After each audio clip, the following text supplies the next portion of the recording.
To get started with the interfacing aspect, the embellishment aspect of this project, I'm going to show you this in a smaller scale.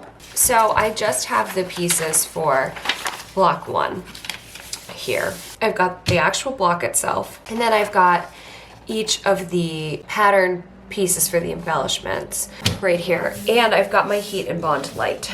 Okay, so what we can do this 2 different ways. We can trace by hand all of the pattern pieces onto our heat and bond light so that we can easily cut them out.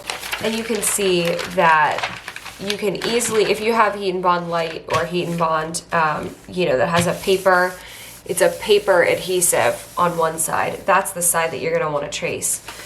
But you'll need to do this in a large scale. So literally every embellishment piece that you're going to use, you'll need to hand trace if you're doing the hand tracing method. So if I was gonna do the hand tracing method, I would just start tracing with a pen or a marker or whatever, the piece here. And I know it's probably hard to see. There, I'll zoom in a little bit.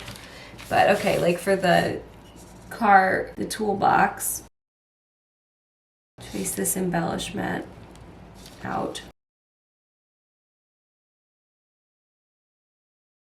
And you're gonna wanna label it too. This is the toolbox. And then, you can trace the word tools and all of that. You would go through and trace everything, all of your embellishment pieces. And then you're gonna cut around them, cut loosely around them. You don't wanna cut them out line by line, just cut loosely around them. And then you're going to fuse all of the pieces of felt or fabric or whatever with this color that you're gonna use. So for the toolbox, and actually I am gonna just write B1 so I know it's block 1 and toolbox so I know what this is. But if I want my toolbox to be cut out of like a wood-like color, then I'll add that to the felt sheet for the wood color. And then when I go and I press everything down to adhere the adhesive, then I'll cut, closer to the edge of the lines and everything to make it more exact. But for the sake of doing the tracing method, this is what you'd need to do. Now, the reason I keep saying the tracing method is because there's another method.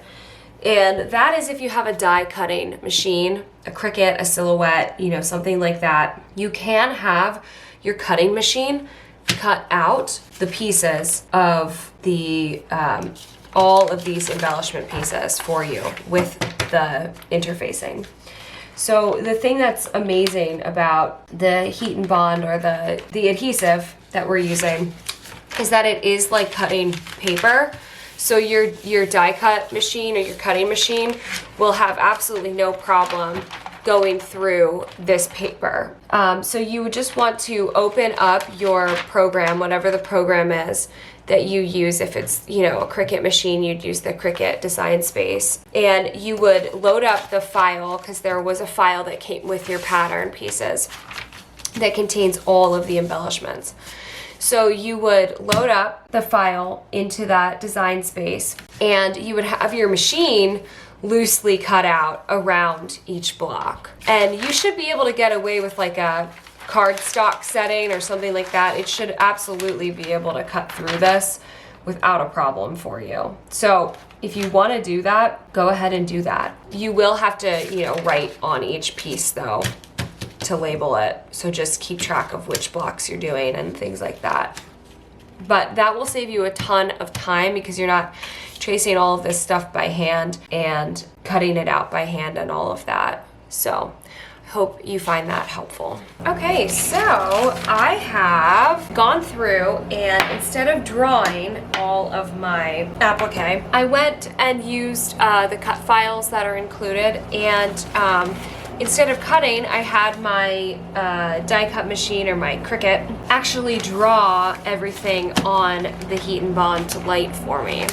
So it saved a ton of time. So if you have that option, if you have a Cricut or a cutting machine that also has the pen option, just change all of your lines to be drawn lines, and just have it do all the work for you. And then once you have done that, you will need to, or what I'd recommend is that you write on each piece which block it belongs to or what it is. So I went through and just wrote B12, B10, whatever the blocks were for each one, so I don't get confused and move them to the wrong block. Now what we can do is loosely cut out our pieces and start storing them in bags if we want to, or just loosely cut out the pieces and put them with the colored felt that you want. And then what we're gonna do is we're gonna take our iron and we're gonna press one side of the applique onto the felt and get started with the actual process of adhering the adhesive to the felt. So when you cut out these pieces, you don't want to cut out like line by line. Just make sure that there's some white space around each piece. So like that's for the tent. And this is where having, a color scheme or a plan in place for what colors you want to do things is going to be really helpful, because you'll be able to just pop these babies onto the felt and adhere it with next to no thought involved. And like I said, just, roughly cut out all of the pieces for a block or for a specific color. At some point you're going to need to color categorize them anyway.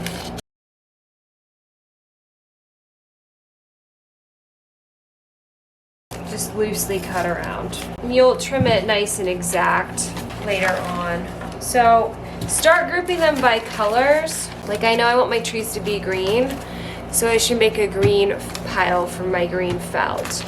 I know I want my tent to be like a blue color. I know I want my bear to be brown.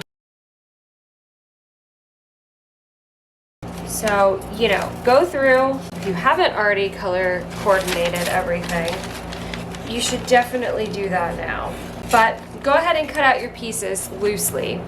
And then once you've laid out your colors, we'll just go ahead and press the one side of the adhesive down onto felt and get it all in place. Felt or fabric, whatever you're using for that color. Okay, so I have my first area kind of laid out. I have this scrap of brown felt that I want to use for the bear. This is for the campsite area, the logs, the tree stumps. So I'm just going to take my iron and press this down on the felt to adhere the heat and bond adhesive. You just want to make sure you've adhered it effectively. And once you have done that, you're gonna take your scissors, and this is where we're going to cut out more closely around the lines, okay? And you're gonna leave the label on it and then stick it in like a little plastic bag is what I'd recommend, so that all the little pieces for block 12 all end up together. You can see how easy it is once it's been adhered to just trim around it, make it nice and perfect. And this is why you also want to label what each piece is, because I guarantee at some point you're gonna be like, what is this little rectangle? What's the point of it? Well, this one's labeled a tree stump, so it is a tree stump, okay? So you're gonna do this, for every color that you're using. So go through and repeat this whole process that we just did of loosely cutting out the adhesive and then ironing it on to the felt or the fabric, whatever you're using, and then putting it all in a bag. All right, so go ahead and do that for all of your blocks and all of your different felt colors. I know it's a lot, but once we do that, we'll be ready to really get moving here. Okay, so before we get started into making the blocks, I just want to go over everything that I have done so far to kind of get organized.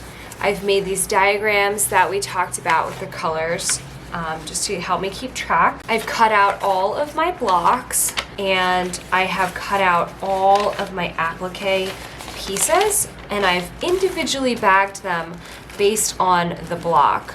I've also stuck a label inside of each little bag saying which block it belongs to so I can easily keep track of it. So, I've got all the little car pieces for the car wash, the city, everything has its own little bag so that it's a little bit easier to create as we go through the blocks. So I hope this helps you to kind of get organized. And now all we are going to do is work through block by block, getting all of the applique and everything together on each block, getting the blocks created so that they're embellished and we're happy with them. And then we'll continue with the main car mat assembly. So if you are skipping all of the applique and all of that, you don't have to do any of what I just did. You mostly just have to plan out, what primary colors here you want to use on your blocks. You didn't have to worry about all the applique stuff, and you don't need any of these bags. So it does save time if you're not doing the applique. But anyway, let's get started. We're gonna move into making block 1.